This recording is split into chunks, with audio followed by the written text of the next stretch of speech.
जय हिंद दोस्तों, मैं हूं हीरा परिहार और आप देख रहे हैं देशभक्त डायलॉग। चैनल को सब्सक्राइब करें, वीडियो को ज्यादा से ज्यादा शेयर करें, लाइक करें, कमेंट करें। जो लोग चैनल में पहली बार आए हैं वो लोग चैनल को जरूर सब्सक्राइब करें, और जो लोग चैनल में आते हैं और वीडियोस को देख जाते हैं लेकिन चैनल को सब्सक्राइब नहीं करते हैं, मेरी उन लोगों से गुजारिश ही नहीं अपितु यहाँ पर एक विनती भी है, आप चैनल को जरूर सब्सक्राइब करें ताकि आपको ऐसे ही कंटेंट प्राप्त हो, एक रिलायबल कंटेंट, एक जेन्युइन कंटेंट आपको मिल पाए। मैं हर तरह की आपको वीडियोस बनाता हूं और आपको जानकारी प्रस्तुत करता हूं, चाहे वो इंटरनेशनल लेवल की आपकी हो या आपका पॉलिटिकल हो या जियो पॉलिटिकल हो या ऐसे ही तमाम खबरें हो, उन सभी चीजों को एनालिसिस करके आपके सामने प्रस्तुत करता हूं, जो कि एक रिलायबल और एक जेन्युइन कंटेंट आपको मिलेगा यहाँ पर। तो दोस्तों, इसलिए आप हमारे चैनल को जरूर सब्सक्राइब करें ताकि आपको जानकारी प्राप्त हो सके। वीडियोस को पसंद आए तो लाइक जरूर करें, अगर पसंद नहीं आए तो तब भी आप कमेंट्स जरूर करें ताकि मैं आपको इंप्रूव करके बता सकूं, और आपके पास कोई डाउट हो तब भी आप जरूर कमेंट्स में लिख के दें। दोस्तों, आगे बढ़ते हैं। जैसा कि मैंने आपको लिखा है कि आज का टॉपिक है मेरा 8th पे कमीशन, 8वां वेतन आयोग। जैसे कि मैं कई सारी वीडियोस बना चुका हूं 8वां वेतन आयोग की, जब से चर्चाएं शुरू हो रही है तब से मैं इसकी वीडियोस बना चुका हूं, लगभग 3 या 4 में वीडियोस बना चुका हूं। और मैंने इस पे कमीशन का पूरा कैलकुलेशन पहले ही मैंने वीडियोस बना दी है। आप आई बटन में क्लिक करके, जो ऊपर आएगा लिंक, उसमें क्लिक करके आप जरूर लिंक में क्लिक करके देख लेना और आपको कैलकुलेशन पूरा समझ में आएगा। मैंने 8th पे कमीशन की पूरी कैलकुलेशन समझा रखी है। 5th, 6th और 7th पे कमीशन के अकॉर्डिंग 8th पे कमीशन का क्या पॉसिबिलिटी हो सकती है और क्या कैलकुलेशन हो सकता है, पूरा समझा रखा है। आपको अच्छी तरह समझ में आएगा और अपने आप खुद की पे जो है आप गणना कर सकते हैं। दोस्तों, अब मैंने इन सब चीजों का एक कंबाइंड आपके सामने एक वीडियो प्रस्तुत कर रहा हूं कि अगर सरकार ऐसा ना करे ऐसा हो, और अगर ऐसा ना करे तो वैसा हो, ये भी ना करे तो कैसा हो। तो सब प्रकार का मैं एक कंबाइंड बना चुका हूं इन सब चीजों का। आपको अब पूरा डाउट यहां पर क्लियर हो जाएगा। तो दोस्तों, अब आगे बढ़ते हैं। जैसे कि मैंने नोट में लिखा है, नोट आपके सामने नोट लिखा है, नोट में लिखा है मिनिमम बेसिक सैलरी एक्सपेक्टेशंस और पॉसिबिलिटी। ये जो है दोस्तों, ये एक्सपेक्टेशंस हैं, यानी कि हम उम्मीद कर सकते हैं। ये कोई पक्का नहीं है क्योंकि सरकार ने, गवर्नमेंट ने यहां पर कोई भी ऑफिशियल नोटिफिकेशन जारी नहीं किया है। लेकिन हम जो पिछला बैकग्राउंड देखेंगे, 5th, 6th और 7th पे कमीशन, और जो अभी का जो इन्फ्लेशन चल रहा है, महंगाई की दर चल रही है, तो उस हिसाब से हम एक उम्मीद रख सकते हैं, हम एक पॉसिबिलिटी, एक अनुमानित गणना यहां पर कर सकते हैं। लेकिन ये पक्का नहीं है, ये कम भी हो सकता है, ज्यादा भी हो सकता है, लेकिन संभावना है कि यही हो सकता है। फिर लिखा मैंने कैलकुलेशन डिफरेंट पे इंक्रीमेंट और fitment factor wise in following पे लेवल, यानी कि कैलकुलेशन करनी है हमने डिफरेंट पे इंक्रीमेंट, यानी कि सरकार हमको पे इंक्रीमेंट देगी जब नया पे कमीशन बैठेगा, आउट करेगी, तब हमको सरकार अलग अलग पे इंक्रीमेंट देगी, यानी कि वो पे हाइक बोलते हैं उसे। तो वो पे इंक्रीमेंट सरकार, हम उम्मीद कर सकते हैं, ये एक्सपेक्टेशन कर सकते हैं कि जो पे हाइक जाएगा अभी के हिसाब से और आने वाले सालों के हिसाब से, वो 15 से लेकर 20% तक हम ये मान के चल सकते हैं। तो दोस्तों, हम ये मान के चल सकते हैं इस प्रकार से, हम 15 से लेकर 20% तक पे हाइक और उसके फिटमेंट फैक्टर की कैलकुलेशन करेंगे। मैंने लेवल 1 से लेकर लेवल 11 तक, यानी कि आपका लेवल 1 यानी कि चतुर्थ श्रेणी कर्मचारी से लेकर लेवल 11 ग्रुप, लेवल 10 और 11 यानी कि ग्रुप ए अधिकारी तक मैंने यहां पर पूरा कैलकुलेशन किया गया है। आपको पूरी तरह समझ में आएगा, वीडियो को अच्छी तरह देखें और अंत तक देखें। तो दोस्तों, जैसे कि मैंने लिखा है, जो भी पे की गणना होगी पिछला जो बैक बेसिक पे है उसी के अकॉर्डिंग यहां पर होगी। तो जैसे कि मैंने लिखा 7th सीपीसी बेसिक पे, सीपीसी मतलब 7th पे कमीशन, बेसिक पे मतलब बेसिक पे या मिनिमम सैलरी भी कह सकते हैं या बेसिक सैलरी भी कह सकते हैं। लेवल 1 18,000, जो कि चतुर्थ श्रेणी कर्मचारी होता है, उसका 7th सीपीसी में 18,000 उसका बेसिक पे है, यानी कि उसका 1800 जिसका ग्रेड पे होगा उसकी सैलरी, मिनिमम बेसिक सैलरी क्या होगी, 18,000 होगी। चतुर्थ श्रेणी कर्मचारी में कौन आते हैं, जो जो हमारे यानी कि जो पियोन, जिसे हम ये सिविल भाषा में, मैं मिलिट्री बैकग्राउंड का हूं, तो वहां पर यहाँ पर सिविल डिपार्टमेंट में पियोन बोला जाता है, लेकिन मेरे हिसाब से जो पियोन का जो शब्द है वो वहां पर चपरासी वाला जो शब्द है ना, मेरे हिसाब से ये गलत शब्द है। सरकार ने अभी तक तो काफी सारे शब्दों में चेंजमेंट कर दिया है। सरकार ने काफी जो रैंक्स है, काफी जो सारे पोस्ट है, उनको एक रेस्पेक्टिव देखने के लिए रेस्पेक्टिव वर्ड वहां पर डाल दिए हैं। सरकार ने चेंज करे, जो कि अंग्रेजों के जमाने से चले आ रहे थे, उन सबको सरकार ने बदला है। काफी सारे वर्ड बदले हैं। सुप्रीम कोर्ट ने भी काफी सारे वर्ड्स को चेंज किया है, यहाँ पर बदला है। तो उसी प्रकार से मिलिट्री बैकग्राउंड, तो पियोन को पियोन नहीं बोला जाता है, हमेशा रनर बोला जाता है। और मोची को मोची नहीं बोल सकते आप, मोची को वहां पर इक्विपमेंट रिपेयर बना जाता है। झाड़ू वाले को आप स्वीपर नहीं बोल सकते, उसको स्टेवर्ड बोलते हैं। कुक को आप कुक नहीं बोल सकते, उनको शेफ बोला जाता है। ये शेफ कम्युनिटी बोला जाता है, शेफ कम्युनिटी बोला जाता है। आप किसी को भी वहां पर डिस्ग्रेस नहीं कर सकते हैं, किसी को हीन भावनाओं से नहीं देख सकते हैं। तो हर किसी की, हर पोस्ट की एक अहमियत होती है, उसको रेस्पेक्ट दिया जाता है। नायक से एनसीओ शुरू हो जाते हैं, नॉन कमीशन्ड ऑफिसर, नायब सूबेदार जो होते हैं, जूनियर कमीशन्ड ऑफिसर, असम तक, फिर बाद में ऑनरी लेफ्टिनेंट, फिर कमीशन्ड ऑफिसर। इस प्रकार से हायरार्की चलती रहती है। वैसे सिविल डिपार्टमेंट का भी है, आजकल सीजीएल का जो पोस्ट निकलता है उसमें भी काफी सारे जो रैंक्स और पोस्ट है उनको चेंज कर दिया गया है। ऑफिसर पोस्ट है, ऐसे करके कॉल उसमें करते हैं, काफी सारे बदल दिए गए। तो आगे बढ़ते हैं दोस्तों। 18,000 यहाँ पर फिर पे लेवल 2, जिसकी 18,000। अगर हमको सरकार यहाँ पर पे इंक्रीमेंट, पे हाइक बोलती है सरकार की, यहाँ पर बोलती भैया 8वां पे कमीशन आ गया है और सीधे लागू कर दो, बोला हम कुछ नहीं देते हैं।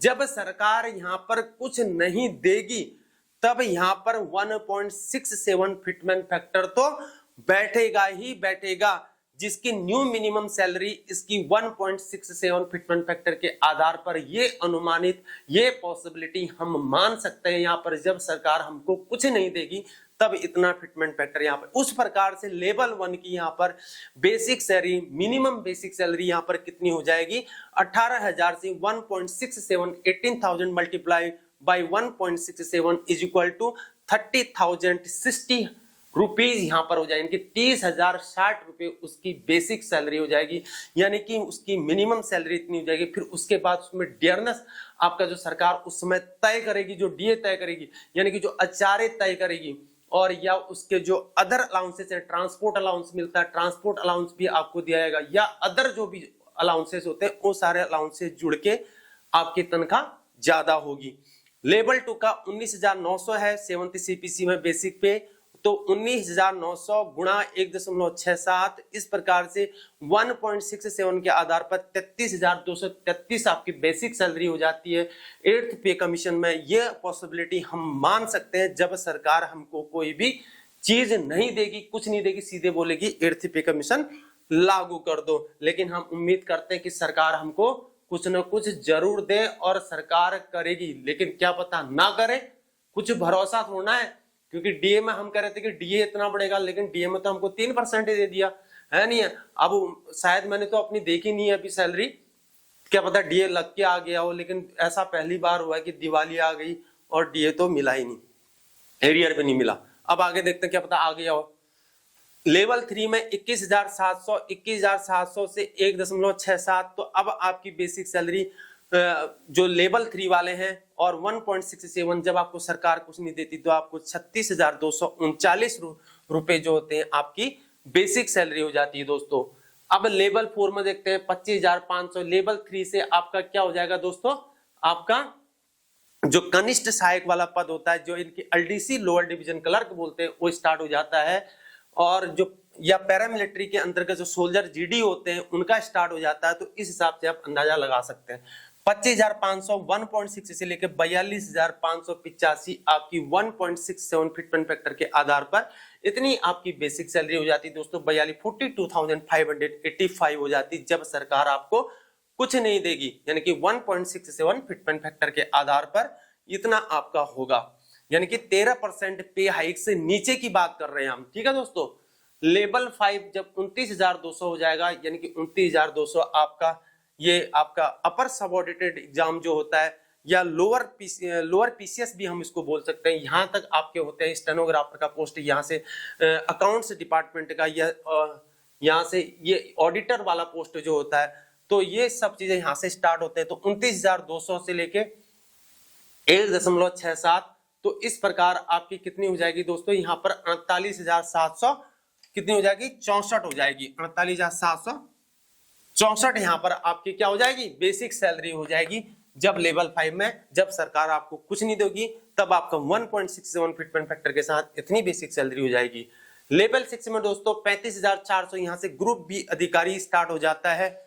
यहाँ से ग्रुप बी अधिकारी स्टार्ट हो जाते हैं, या सीजीएल में आप लगा लो जो नॉन गजेटेड ऑफिसर होते हैं, या सिविल डिपार्टमेंट में नॉन गजेटेड ऑफिसर होते हैं, उनका 35,400, या स्टेट गवर्नमेंट के अंदर कोई एसआई लगा लो, या central government central police force के अंतर्गत भी आप एसआई लगा सकते हैं। तो 35,400 और 1.67 तो इज इक्वल टू 59,118 रुपीज आपकी बेसिक सैलरी हो जाती है, जब सरकार आपको कुछ नहीं देती है। 1.67 फिटमेंट फैक्टर के साथ आपकी इतनी बेसिक सैलरी होती है। लेवल 7 में 44,900 बेसिक सैलरी होती है। यहाँ से बैंकिंग डिपार्टमेंट स्टार्ट हो जाता है 44,900 और 47,600, और ग्रुप बी का अधिकारी स्टार्ट यहाँ से, सीजीएल के पोस्ट भी हैं ये दोनों। लेवल 7 से लेवल 8 से सीजीएल का लेवल 7 से सीजीएल का पोस्ट स्टार्ट हो जाता है। तो यहाँ पर कुछ पोस्ट यहाँ पर हैं, और कुछ सेक्शन ऑफिसर के वहां पर पोस्ट है पहले सीजीएल के अंदर। तो यहाँ पर 44,900 1.67 तो 74,983 74,983 रुपीज आपकी बेसिक सैलरी हो जाती है दोस्तों। लेवल 8 की बात करते हैं 47,600 से 1.6 से मल्टीप्लाई करेंगे, जब सरकार कुछ नहीं देती है। 1.6 फिटमेंट फैक्टर के साथ 79,492 आपकी बेसिक सैलरी यहाँ पर हो जाती है।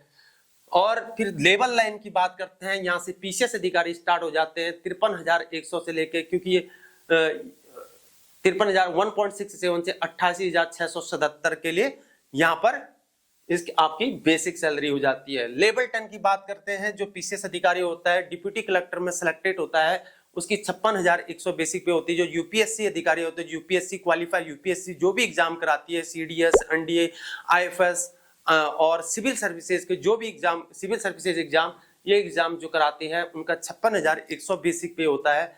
तो यानी कि ग्रुप ए अधिकारी होते हैं, कमीशनड अधिकारी होते हैं। और जो इससे नीचे होते हैं, यहाँ से नीचे को जो होते हैं, ये नॉन कमीशनड होते हैं, यानी कि नॉन गजेटेड होते हैं। जो ऊपर को होते हैं वो गजेटेड ऑफिसर होते हैं।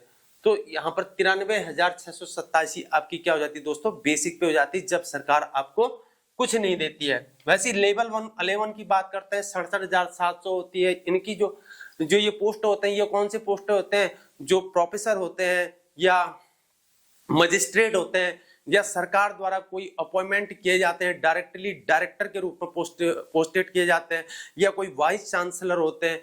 जो इस प्रकार के जो भी पोस्ट होते हैं उनकी या साइंटिस्ट हो सकते हैं, वैज्ञानिक, तो उनकी जो बेसिक सैलरी होती इतनी। और नए पे कमीशन में अगर सरकार हमको कुछ नहीं देती है, तो 1.67 फिटमेंट फैक्टर के साथ 1,13,059 रुपीज आपकी बेसिक सैलरी होती है दोस्तों। अब आगे बढ़ते हैं दोस्तों, हम उम्मीद सबसे ज्यादा किस में कर सकते हैं, 13% पे हाइक में कर सकते हैं, सबसे ज्यादा उम्मीद। हालांकि खबरों में बताया जा रहा है कि 15 और 16%, जो मैंने पुराना पे कैलकुलेशन निकाला था, उम्मीद उसमें सबसे ज्यादा लगाई है कि 15 और 16% पे इंक्रीमेंट के साथ जो अभी चल रहा है, महंगाई इतनी चल रही, उतनी उम्मीद कर सकते हैं आने वाले सालों में।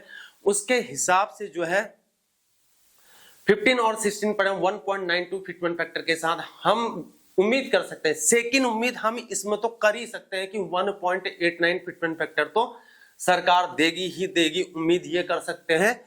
तो पे हाइक जब 13% चली जाएगा, यानी कि पे इंक्रीमेंट जब 13% को, जब सरकार हमको पे इंक्रीमेंट 13% देगी अपनी तरफ से, तो फिटमेंट फैक्टर 1.89 बैठेगा। तो न्यू बेसिक सैलरी आपकी कितनी हो जाएगी, जिसकी बेसिक सैलरी 37 सीपीसी में 18,000 है, तो 1.89 से मल्टीप्लाई कर देंगे तो 34,020 रुपए आपकी बेसिक सैलरी हो जाएगी, जबकि जो लेवल 1 में है, जिसको सिविल डिपार्टमेंट के अंतर्गत चतुर्थ श्रेणी कर्मचारी कहते हैं, उनकी कितनी हो जाएगी दोस्तों, 34,020 रुपए हो जाएगी। वैसे ही जो लेवल 2 में है 19,900 जिसकी बेसिक पे है 1.89 फिटमेंट फैक्टर के बाद जब सरकार हमको 13% पे हाइक देगी, 13% का पे इंक्रीमेंट देगी, 1.89 फिटमेंट फैक्टर के साथ 37,611 हमारी क्या हो जाएगी, बेसिक सैलरी हो जाएगी। और इनमें आगे जुड़ते जाएगा, डीए जुड़े जो सरकार उसमें तय करेगी, जो स्टार्टिंग डीए तय करेगी या आचार्य तय करेगी, और या तो फिर और अदर अलाउंसेस, ट्रांसपोर्ट अलाउंस देगी हमको, तो सारे जो अलाउंसेस जुड़ेंगे उसमें इंक्लूड होते चले जाएंगे।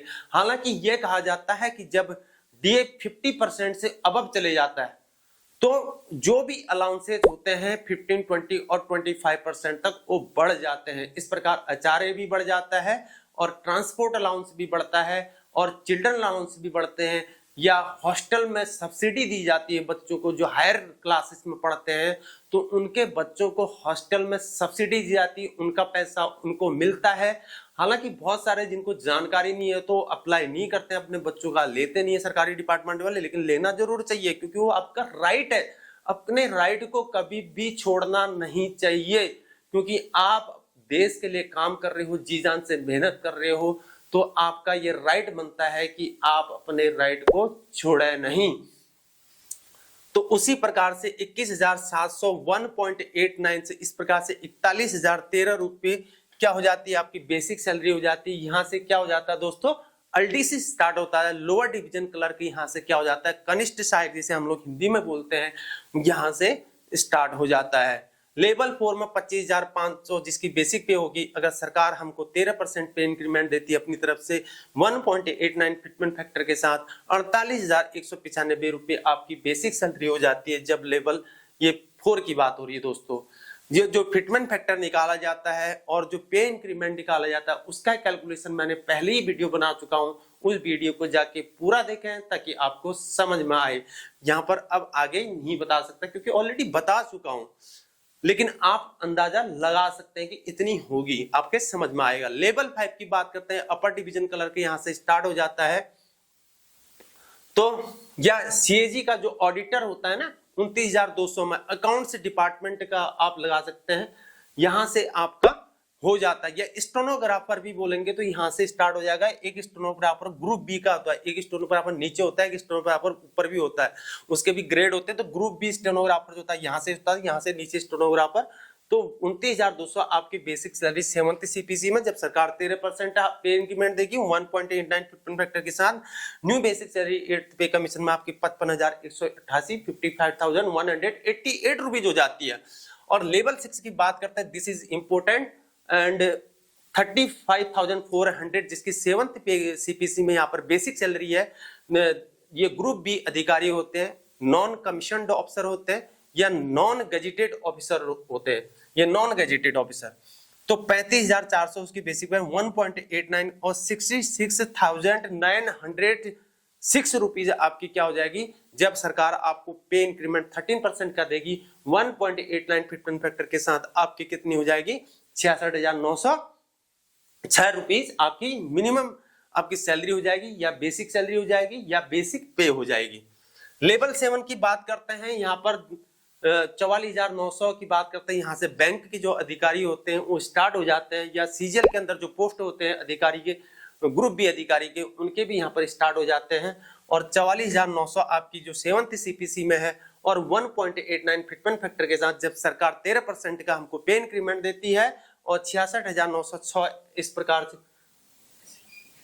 सॉरी 44,900 1.89 84,861 इस प्रकार से आपकी बेसिक सैलरी हो जाती है। दोस्तों जो देख लो, जो बैंकिंग के जो कर्मचारी हैं, जो क्लर्क हैं, वो आगे एग्जाम देते हैं पीओ के लिए, तो आप देख सकते हैं इस प्रकार से आपकी सैलरी इस प्रकार से यहाँ पर हो जाएगी। या कोई पीओ का एग्जाम दे रहे हैं, बैंक के मैनेजर का एग्जाम दे रहे हैं, तो वो भी यहाँ पर देख सकते हैं, ये इंपॉर्टेंट है। या कोई एसएससी की प्रिपरेशन कर रहा है, सीजीएल का एग्जाम दे रहे हैं, तो वो भी यहाँ पर देख सकते हैं। जब सरकार 13% हाइक देगी, हाइक जाएगा, 13% इंक्रीमेंट देगी, तो आपकी पेमेंट बेसिक सैलरी इतनी होगी 1.89 फिटमेंट फैक्टर के साथ।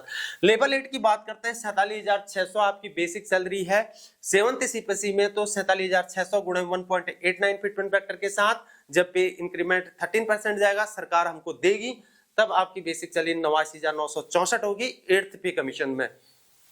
लेवल 9 की बात करते हैं, यहाँ से पीसीएस के रैंक स्टार्ट हो जाते हैं। जो स्टेट गवर्नमेंट के जो पीसीएस रैंक होते हैं यहाँ से स्टार्ट हो जाते हैं 53,100 से।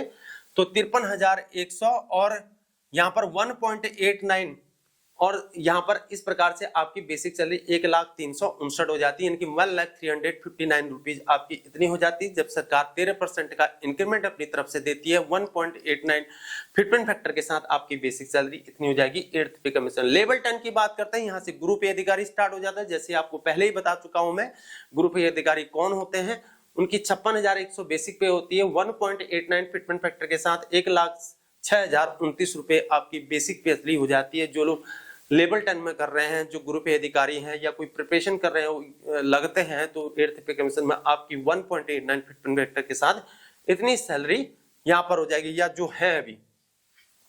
उसी प्रकार लेवल 11 की बात करते हैं, जो गेट का एग्जाम देते हैं, जीआरएफ का एग्जाम देते हैं, या कोई साइंटिस्ट का एग्जाम दे रहे हैं, या कोई जज का एग्जाम दे रहे हैं, या है अभी, अगर सरकार 1.89 फिटमेंट फैक्टर तय करती है, 13% पे इंक्रीमेंट देती है अपनी तरफ से, तो आपकी बेसिक सैलरी 1,27,953 रुपए हो जाती है। इस प्रकार 1,27,953 रुपीज हो जाती है। इस प्रकार की ये पॉसिबिलिटी मैंने आपको दोस्तों बता दी है। 1.89 फिटमेंट फैक्टर की हम सबसे ज्यादा उम्मीद करते हैं। उम्मीद तो हमको 1.92 फिटमेंट फैक्टर की भी है। देखो आगे क्या होता है, सरकार हमारे साथ और क्या कर सकती है। अब आगे बढ़ते हैं दोस्तों, अब इसमें जगह नहीं है, दोबारा से मेरे को लिख के आपको समझाना पड़ेगा। आगे के फिटमेंट फैक्टर 2 और बचे हैं दोस्तों। अब आगे बढ़ते हैं और क्या क्या पॉसिबिलिटी हो सकती है दोस्तों। जैसे कि मैंने आपको बताया था, कि मैंने पुरानी वीडियोस में भी बताया था कि 1.92 फिटमेंट फैक्टर की चर्चाएं बहुत ज्यादा जोरों शोरों पर चल रही है। उस हिसाब से पे आधारित की जोरों शोरों पर चर्चा चल रही है। हम भी उम्मीद कर रहे हैं, लेकिन उम्मीद में कहीं सरकार अगर खरा नहीं उतरी और हमारी उम्मीदों में पानी फिर गया तो फिर क्या होगा। तो दोस्तों अब आगे बढ़ते हैं। पे हाइक अगर 15 to 16% अगर सरकार पे इंक्रीमेंट हमको 15 से 16% देती है, इस प्रकार से 15 से 16% देती है, तो इस प्रकार से फिटमेंट फैक्टर 1.92 निकलता है। कैलकुलेशन के लिए पुरानी वीडियो जरूर देखा, ऊपर जो लिंक आएगा उसमें क्लिक करके जरूर देखना। तो उस प्रकार से 18,000 मिनी जो लेवल 1 के जो कर्मचारी हैं, यानी कि चतुर्थ श्रेणी कर्मचारी की हैं, फिर चतुर्थ श्रेणी कर्मचारी आ जाता है वहां से, लेवल 1 के हैं। शब्द सरकार ने बदलने बहुत जरूरी है। जो चपरासी वाले जैसे शब्द है ना, ये बिल्कुल गंदे शब्द है। डिस्पैचर इंग्लिश का वर्ड आता है, तो डिस्पैचर शब्द शुरू कर सकते हैं जो में, यानी कि इधर से उधर फाइलों को इधर से उधर करने वाला जो एमटीएस की पोस्ट होते हैं उनमें होता है, तो उनको बदलना बहुत जरूरी है। वर्ड को बदलना बहुत जरूरी है, शब्दों को बदलना बहुत जरूरी है। हालांकि सरकार बदल रही है, लेकिन इनको बदलना बहुत जरूरी है, तभी तो, जब बदलेगा तभी तो कुछ होगा। 18,000 1.92 34,560 यहाँ पर उनकी बेसिक पे हो जाएगी। जो लोग लेवल 1 में, जो स्टार्टिंग में चतुर्थ श्रेणी कर्मचारी हैं, जो लेवल 1 में कर रहे हैं, उनकी बेसिक पे इतनी हो जाएगी। जब सरकार हमको 15 से 16% का इंक्रीमेंट देगी, पे इंक्रीमेंट 1.92 फिटमेंट फैक्टर के साथ हमारी 34,560 क्या हो जाती है, बेसिक सैलरी हो जाती है। और जो लेवल 2 के हैं, जो 19,900 बेसिक सैलरी ले रहे हैं, 19,900 से 7th सीपीसी में बेसिक सैलरी ले रहे हैं, और 1.92 फिटमेंट फैक्टर के साथ उनकी कितनी हो जाएगी, 29,208 बेसिक सैलरी हो जाएगी दोस्तों। और जो लेवल 3 में 21,700 7th सीपीसी में बेसिक सैलरी ले रही है, 1.92 फिटमेंट फैक्टर के साथ 41,667 आपकी 8th सीपीसी में आपकी नई बेसिक सैलरी हो जाएगी, जब सरकार आपको 15 से 16% का पे इंक्रीमेंट देगी। लेवल 4 में 25,500 हो जाएगी, यूडीसी का शुरू हो जाता है 25,500 में, या आपको कनिष्ठ ये लेवल 4 का जो हो जाएगा अपर डिवीजन क्लर्क यूडीसी हो जाएगा। यहाँ से 1.92 फिटमेंट फैक्टर के साथ 1516% का पे इंक्रीमेंट होगा, तब आपकी मिनिमम सैलरी 8th पे कैसे में 48,960 रुपए होगी। लेवल 6 की बात करते हैं, यहाँ पर ग्रुप बी स्टार्ट हो जाता है, नहीं सॉरी लेवल 5 की बढ़ते हैं 29,200। जो सीजीएल के अंदर जो ऑडिटर के जो पोस्ट होते हैं, कैग में जो ऑडिटर पोस्ट होते हैं, तो उनकी जो है 29,000 अकाउंट्स डिपार्टमेंट के अंदर डिफेंस ऑडिटर जो बनते हैं, उनकी 29,200 बेसिक पे होती है।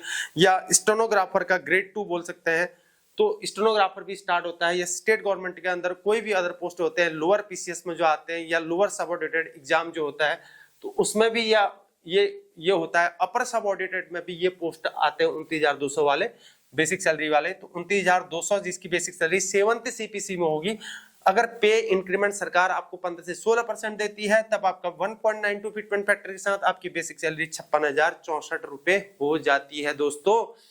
जब लेवल 6 की बात करते हैं, यहाँ से ग्रुप बी अधिकारी शुरू हो जाते हैं, नॉन गजेटेड ऑफिसर होते हैं, उनकी बेसिक सैलरी जब 35,400 स्टेट गवर्नमेंट के अंदर आप एक एसआई लगा लो, या रेलवे के अंदर सुपरवाइजर निकालो, या स्टेट गवर्नमेंट के अंदर सुपरवाइजर निकालो, या आप किसी सेंट्रल गवर्नमेंट के अंतर्गत आप पैरामिलिट्री फोर्सेस के एसआई लगा लो, तो 35,400 आपकी बेसिक पे होती है। सीजीएल के अंतर्गत भी पोस्ट होते हैं 35,400, नॉन गजेटेड ऑफिसर होते हैं 35,400, लेकिन क्लरिकल स्टाफ होता है। एसएससी मतलब कर्मचारी चयन आयोग, यानी कि जो ऑफिसर से जो नीचे रैंक होंगे वो स्टाफ ड्यूटी के अंतर्गत आते हैं, उनको स्टाफ कहा जाएगा, और वो कर्मचारी होंगे। यानी कि जब भर्ती निकलती है तो लिखा रहता है ना साफ शब्दों में कर्मचारी चयन आयोग, यानी कि कर्मचारी कहलाएंगे, ठीक है ना। तो इस प्रकार वो नॉन गजेटेड ऑफिसर होंगे। तो 35,400 1.92 आप फिटमेंट फैक्टर के साथ पे इंक्रीमेंट आपका 15 से 16% हो जाएगा, तब आपकी बेसिक सैलरी कितनी हो जाएगी, जो 35,400 वाले 67,968 हो जाएगी मेरे दोस्तों। लेवल 7 की बात करते हैं, 44,900 बैंकिंग का स्टार्ट हो जाता है। एसएससी के अंतर्गत भी सेंट्रल गवर्नमेंट के अंदर ये पोस्ट आते हैं, स्टेट गवर्नमेंट के अंतर्गत भी आते हैं ये पोस्ट। 47,000 अपर सबऑर्डिनेट का जो एग्जाम होता है उसके अंतर्गत आते हैं। तो 44,900 आपकी बेसिक सैलरी होगी। तो 1 जो 7th CPC में अगर पे इंक्रीमेंट आपको सरकार 15 से 16% देती है, 1.92 फिटमेंट फैक्टर के साथ आपकी बेसिक सैलरी 86,208 रुपए हो जाती है। इसी प्रकार आगे बढ़ते हैं। लेवल 8 में 47,600 जो बैंक वाले हैं, जो मैनेजर की तैयारी कर रहे हैं, 47,600 1.928, जब 47,600 आपकी बेसिक सैलरी 7th CPC में है, तो 1.92 फिटमेंट फैक्टर के आधार पर आपकी जब पे इंक्रीमेंट सरकार आपको 15 से 16% कर देती है, 1.92 फिटमेंट फैक्टर के साथ 91,392 यहाँ पर आपकी बेसिक सैलरी हो जाती है। 91,392 रुपीज हो जाते हैं। लेवल 9 की बात करते हैं। अगर आपका 53,100 बेसिक सैलरी है, यहाँ से पीसीएस के रैंक स्टार्ट हो जाते हैं स्टेट गवर्नमेंट के अंतर्गत। 53,100 बेसिक सैलरी है आपकी। 1.92 फिटमेंट फैक्टर जब सरकार आपको 15 to 16% पे इंक्रीमेंट देती है, 1.92 फिटमेंट फैक्टर के साथ आपकी बेसिक सैलरी 8th पे कमीशन में आपकी 1,19,52 रुपीज हो जाती है। इस प्रकार यानी कि 1,19,52 रुपए हो जाते हैं।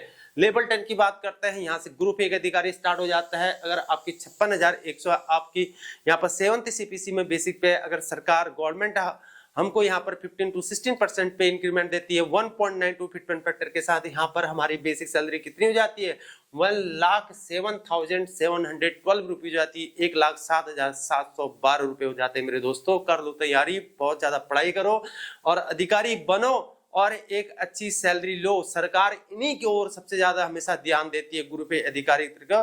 ग्रुप ए अधिकारी बन के जाओ, क्योंकि नीचे वालों के लिए हमेशा सरकार कम ध्यान देती है, ठीक है। तो इनकी सैलरी में भरमार मिलती है, क्योंकि बेसिक सैलरी से ही स्टार्ट होता है सैलरी की गणना। तो उसी प्रकार यहाँ पर भत्ते भी यहाँ पर ज्यादा मिलते हैं, इस प्रकार आपको भत्ते भी कम मिलते हैं। और ट्रांसपोर्ट अलाउंस में भी मार पड़ती, जो नीचे वाले हैं उनके ट्रांसपोर्ट अलाउंस कम मिलते हैं, ऊपर वालों को ट्रांसपोर्ट अलाउंस ज्यादा मिलता है। तो हर जगह अलग अलग है। इस प्रकार अभी से तैयारी कर लो, जी जान लगा लो, पढ़ाई कर लो। हालांकि बेरोजगारी तो चरम आसमान पर चल रही है, इसका कुछ नहीं करते हैं। पेपर आउट हो जाता है, कभी कुछ हो जाता है, तो कुछ कह नहीं सकते। आगे बढ़ते जाओ तो लेवल 11 की बात करते हैं। ये जो प्रोफेसर होते हैं, वाइस चांसलर होते हैं, डायरेक्टर होते हैं, स्टेट गवर्नमेंट के द्वारा डायरेक्ट अपॉइंट किए जाते हैं, या सेंट्रल गवर्नमेंट के अंतर्गत भी डायरेक्ट अपॉइंट किए जाते हैं, या साइंटिस्ट होते हैं। तो जीआरएफ गेट का एग्जाम निकाल के जो बनते हैं प्रोफेसर, या डॉक्टर्स होते हैं हमारे, तो उन सभी की जो बेसिक सैलरी होती है इतनी होती है। तो बेसिक सैलरी आपकी 67,700 1.92 फिटमेंट फैक्टर के साथ। जब पे इंक्रीमेंट आपका 15 to 16% जाता है, 1.92 फिटमेंट फैक्टर के साथ आपकी बेसिक सैलरी 1,29,984 हो जाती है दोस्तों। अब आगे बढ़ते हैं दोस्तों। अब क्या होता है जब सरकार बहुत ज्यादा मेहरबान हो सकती है। क्या हो सकती है दोस्तों सरकार बहुत मेहरबान? क्या हमको सरकार हमारा बल्ले बल्ले करा सकती है, हमारे लिए सोना चांदी दे सकती है? सरकार बहुत ही ज्यादा मेहरबान हो सकती है। क्या बता दोस्तों सरकार? है नहीं है? तो क्या ऐसा हो सकता है? क्या अगर ऐसा हो गया तो 20% पे इंक्रीमेंट अगर सरकार ने दे दिया तो भाई हो जाएगी बल्ले बल्ले। लेकिन क्या ऐसा हो सकता है? लेकिन हम उम्मीद तो कर ही सकते हैं दोस्तों, है नहीं है? कमेंट बॉक्स में जरूर बताना आप लोग। तो पे इंक्रीमेंट जब आपका 20% होता है, सरकार आपकी तरफ से ट्राई करती है पे इंक्रीमेंट आपको दे, इस प्रकार 15 फिटमेंट फैक्टर 2 यहाँ पर 2 हो जाता है। और न्यू बेसिक सैलरी आपकी जो लेवल 1 में है 1800, आपको 70 सीपीसी में आपका 18,000 आपकी बेसिक सैलरी है। ग्रेड पे आपका ऑलरेडी मैंने पहले बता रखा आपको कि ग्रेड पे किस प्रकार, ऑलरेडी मैंने आपको वीडियो बनाई, लिंक में क्लिक करके देखना। आपका ग्रेड पे 18,000 वालों का 1800 ग्रेड पे होगा, तो उनकी जो होगा 36,000 रुपये यहाँ पे आपकी क्या हो जाएगी, बेसिक सैलरी हो जाएगी। जब सरकार आपको 20% देगी यहाँ पर पे इंक्रीमेंट अपनी तरफ से, और फिटमेंट फैक्टर हो जाएगा 2, तो इस प्रकार आपकी बेसिक सैलरी सीधे भैया लेवल 1 की 36,000 हो जाएगी। और उसके बाद उसमें डीए जुड़ जाएगा जो सरकार उस समय तय करेगी। और उसके बाद जब आगे बढ़ेगा डीए, और उसके बाद आपका ट्रांसपोर्ट अलाउंस हो जाता है, उसके बाद हाउस रेंट अलाउंस हो जाता है, क्योंकि हाउस रेंट अलाउंस भी बढ़ चुका होता है 50% से ऊपर जब चले जाता है। सरकार 53% अभी तो चले गया है, तो हाउस रेंट अलाउंस भी अदर अलाउंसेस सारे बढ़ चुके होते हैं जब 50% से ऊपर डीए चले जाता है। लेकिन सरकार का नोटिफिकेशन ऑफिशियल निकलेगा तभी ये सब कुछ होगा, उसकी रूलिंग बनेगी तभी पास होगा। तो आगे जब बनेगा उस रूल के अंतर्गत आपके जो जिसमें आप अप्लाई करते हो, जब अपेंडिक्स भरते हैं, जब आप डॉक्यूमेंट्स बनाते हैं उसके लिए पास करने के लिए, तो उस समय आपको पता लगेगा, वो रूलिंग होनी चाहिए आपके पास।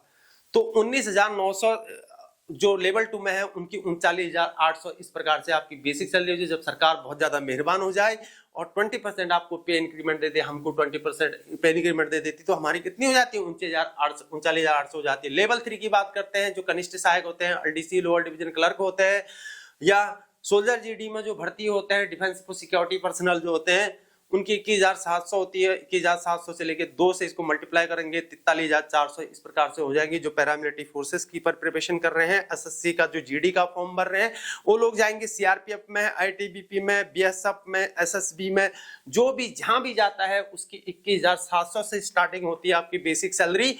और इस प्रकार से 43,400 आपकी जब सरकार आप पर बहुत ज्यादा मेहरबान हो जाती है, बल्ले बल्ले कर देती है गवर्नमेंट हमारी, तो 2 फिटमेंट फैक्टर के साथ हमारी सैलरी कितनी हो जाएगी, 43,400 की हो जाएगी, जो लेवल 3 में है यहाँ पर। या एलडीसी है जो कनिष्ठ सहायक है, लोअर डिवीजन क्लर्क है, उसी प्रकार जो लेवल 4 में है जो अपर डिवीजन क्लर्क है, 25,500 जिसकी बेसिक सैलरी है 70 सीपीसी में, इस प्रकार उनकी क्या हो जाएगी यहाँ पर 51,000 आपकी क्या हो जाएगी,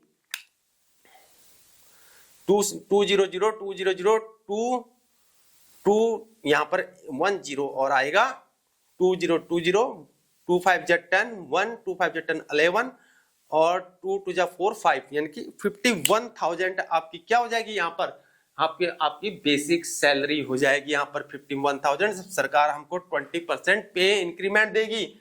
तो दोस्तों जब लेवल 5 की बात करता है यहाँ पर, जो सीएजी के जो ऑडिटर होते हैं, या आपके लोअर पीसीएस में आते हैं, या लोअर सब ऑडिटेंट के एग्जाम में आते हैं, या अपर सब ऑडिटेंट का स्टेट लेवल का एग्जाम होता है, वो स्टार्टिंग होता है जिनका बेसिक सैलरी 70 सीपीसी में 29,200 है। अगर सरकार बहुत ज्यादा मेहरबान हो गई, बल्ले बल्ले कर दी हम लोगों की, 20% हमको पे इंक्रीमेंट दे दिया, अरे वाह क्या बात है, तब तो चांदी हो जाएगी। तो 2% फिटमेंट फैक्टर के साथ हमारी सैलरी कितनी हो जाएगी, 58,490 रुपीज हो जाएगी। दोस्तों मेरे दोस्तों, अब आता मेन इंपोर्टेंट लेवल 6 की बात करते हैं। ग्रुप बी अधिकारी स्टार्ट हो जाते हैं, जिनका 7th सीपीसी में 35,400 बेसिक सैलरी है। सर गवर्नमेंट अगर 20% पे इंक्रीमेंट देती है, टू फिटमेंट फैक्टर के साथ आपकी सैलरी कितनी हो जाती है, 70,800 हो जाती है, यानी कि 70,800 रुपीज हो जाती है मेरे दोस्तों। लेवल 7 की बात करते हैं, जो बैंकिंग के अधिकारी होते हैं, एसएससी के अधिकारी होते हैं, 44,900 आपकी बेसिक सैलरी होती है 7th सीपीसी में। तो अगर सरकार आपके साथ बहुत मेहरबान हो गई, हमारे साथ बहुत ज्यादा मेहरबान हो गई, तो हमारा कितना हो जाएगा बेसिक सैलरी, 8th सीपीसी में 20% पे इंक्रीमेंट दिया तो 2 फिटमेंट फैक्टर के साथ 89,800 हमारी बेसिक सैलरी हो जाती है। लेवल 8 की बात करें, 47,600 हमारी लेवल 7th सीपीसी में बेसिक सैलरी है। अगर गवर्नमेंट हमको 20% पे इंक्रीमेंट देती है, टू फिटमेंट फैक्टर के साथ हमारी कितनी हो जाती है 95,200 हो जाती। भैया पहले तो इतनी तो सैलरी मिलती थी, यहाँ ऊपर से देखो ना इतना टोटल लगा के सैलरी मिलती थी, यहाँ तो अगर बढ़ गई तो इतनी हो जाएगी। लेकिन भैया महंगाई भी तो गजब हो रही है ना, महंगाई का तो हिसाब किताब ही नहीं करना। आज सब्जी लेने जाओ इतनी महंगी हो जा रही है सब्जी, भाई 500 1000 रुपए तो सब्जी में ही उजड़ जा रहा है एक हफ्ते में। तो महंगाई भी तो बहुत बढ़ रही है, कोई हिसाब किताब नहीं हो रहा है नहीं। बच्चे पढ़ाने मुश्किल हो रहे हैं आजकल, महंगाई तो बच्चों की फीस इतनी महंगी हो रही है, स्कूलों में कुछ कहा नहीं जा सकता बच्चों का, है नहीं है। तो उसी देखते हैं। अब लेवल 9 की बात करते हैं, 53,100 जिसकी 7th CPC में है बेसिक सैलरी। तो अगर 20% यहाँ पर गवर्नमेंट देती है पे इंक्रीमेंट, तो 1,62,100 आपकी क्या हो जाती है बेसिक सैलरी हो जाती है। ग्रुप ए अधिकारी की बात करते हैं, यहाँ से लेवल 10 की बात करते हैं, जो यूपीएससी के अधिकारी होते हैं, सिविल सर्विसेज वाले होते हैं। कर लो भैया प्रिपरेशन, तैयारी कर लो एग्जाम को, ठीक है ना। भले ही वहाँ 600 एग्जाम निकाले, 700 फॉर्म भरे जा रहे हैं पूरा दबा के, है नहीं है। और मैं तो लग रहा हूँ सरकार, कभी तो हमको ये लगता है ना सरकार हमसे पैसा कमा रही है, ऐसा लगता है कभी कभी। देखो ना स्टेट गवर्नमेंट के अंतर्गत कभी फॉर्म भरे जाते हैं तो कितने लाखों के हिसाब से फॉर्म भर दिए जाते हैं, कोई हिसाब किताब नहीं होता है। अगर बाई चांस बैंकिंग के जैसे फॉर्म निकलते हैं तो कितने लोग फॉर्म भरते होंगे, लाखों लोग फॉर्म भरते हैं, तो 800 रुपए 1000 रुपए ऐसे पैसे लिए जाते हैं। तो मेरे को पता नहीं है, लेकिन ऑलमोस्ट इतना ही पैसे लेते हैं जब भी फॉर्म भर जाता। तो उसमें हिसाब से लोग, अगर 15 लाख लोगों ने अगर फॉर्म भरा, तो अगर एक का मान लिया 500 रुपए फॉर्म की फीस है, तो 15 50 75 लगा लो, कितना होता है करोड़ों के हिसाब से। तो देखो सरकार तो मतलब बेरोजगारों से ही गवर्नमेंट ना आज के दिन इनकम जनरेट कर रही है। जो बेरोजगार हैं आज के दिन में इनकम सरकार के इनकम का साधन बन चुके हैं आज के दिन में। तो दोस्तों अलग अलग है, कुछ कह नहीं सकते हैं, लेकिन हमको मेहनत जारी करनी चाहिए। डिमोरलाइज नहीं हो सकता है, अपने मोराल को हमेशा अप करके रखना, डी को कभी कमजोर नहीं होने देना, डी को हमेशा बढ़ाए रखना है। एक दिन सक्सेस जरूर मिलेगी, लेकिन सक्सेस का मिलना, समय पर सक्सेस मिलना बहुत जरूरी है। सफलता तभी मिलनी है, टाइम पर सफलता मिलनी, तभी उसको सफलता कहा जा सकता है। लेकिन जब टाइम अप हो गया तो फिर सफलता कुछ कहा नहीं जा सकता। तो समय से पूर्व आपको सफलता लेनी बहुत जरूरी है। अगर समय बीत गया तो फिर सफलता कहाँ मिलेगी। इसलिए किसी चीज का समय निर्धारित होता है, यानी कि समय के साथ ही सब कुछ लेना होता है। इसलिए पहले से प्रिपरेशन करते हैं। इसलिए perfect practice makes a perfect man, not a practice makes a perfect man. तो उसके बाद क्या होगा, 56,100 आपकी बेसिक सैलरी हो जाएगी। तो ये 7th CPC में तो आपकी कितनी हो जाएगी, 1,12,200 हो जाएगी, जब आपको 20% पे इंक्रीमेंट देगा। जो आगे के हैं, जो ये पोस्ट मैंने आपको हर बार बता दिया कौन कौन सी पोस्ट आते हैं इसमें। डॉक्टर्स होते हैं, वाइस चांसलर होते हैं, डॉक्टर केंद्र सरकार के द्वारा, स्टेट गवर्नमेंट के द्वारा जो डायरेक्टर अपॉइंट किए जाते हैं, डायरेक्ट उनको अपॉइंटमेंट घुसा दिया जाता है। आजकल केंद्र सरकार भी ऐसा कर रही है, उनको डायरेक्ट अपॉइंट कर दे रही है। वाइस चांसलर हो गए या कोई साइंटिस्ट हो गया, JRF गेट एग्जाम देते हैं, वैज्ञानिक बनते हैं, प्रोफेसर बनते हैं, डॉक्टर्स बनते हैं, उन सबकी बेसिक सैलरी इतनी होती है स्टार्टिंग। तो 66,700 मिनिमम बेसिक सैलरी है। 7th CPC में 20% अगर हमको सरकार यहाँ पर क्या देती है, पे इंक्रीमेंट देती है दोस्तों। इस प्रकार टू फिटमेंट फैक्टर के साथ हमारी सैलरी कितनी हो जाती है, 1,35,400 रुपीज हो जाती है मेरे दोस्तों। 1,35,400 रुपए हमारी सैलरी हो जाती है दोस्तों। ये है टोटल कैलकुलेशन दोस्तों, मैंने पूरा कंबाइंड कैलकुलेशन सरकार हमारे लिए क्या क्या कर सकती है, हमारी क्या क्या हम यहाँ पर एनालाइज कर सकते हैं, क्या अनुमान लगा सकते हैं, हमारी एक्सपेक्टेशन क्या क्या है, क्या क्या पॉसिबिलिटी यहां पर हो सकती है, क्या क्या संभावना हो सकती है, ये अनुमानित है दोस्तों। सरकार ने इसका कोई ऑफिशियल नोटिफिकेशन नहीं लगाया, लेकिन ऐसा हो सकता है। इस प्रकार हमने क्या करी है, ये गणना करी है। इस प्रकार अंदाजा लगा के हम अंदाजा लगा सकते हैं कि हमारी यहाँ पर बेसिक सैलरी क्या होगी, हमारी पेमेंट कितनी हाइक करेगी, कितना बढ़ेगी, उसमें डीए जुड़ेगा आने वाले दिनों में, एचआरए जुड़ेगा, ट्रांसपोर्ट अलाउंस जुड़ेगा और अदर अलाउंसेस भी जुड़ेंगे, या साल में मिलने वाला हॉस्टल सब्सिडी मिलेगा, सीए मिलेगा, या टीए मिलेगा, ट्रैवल अलाउंस मिलेगा, या अदर अलाउंसेस मिले। मिलिट्री वालों को, आर्मी वालों को यहाँ पर एमएसपी मिलेगा, मिलिट्री सर्विस पे मिलेगा, रम बीड़ी सिगरेट का भी अलाउंस मिलेगा। जो टीडी जाने वाले हैं, टेम्परेरी ड्यूटी जाने वाले हैं, उनको भी यहाँ पर मिलेगा।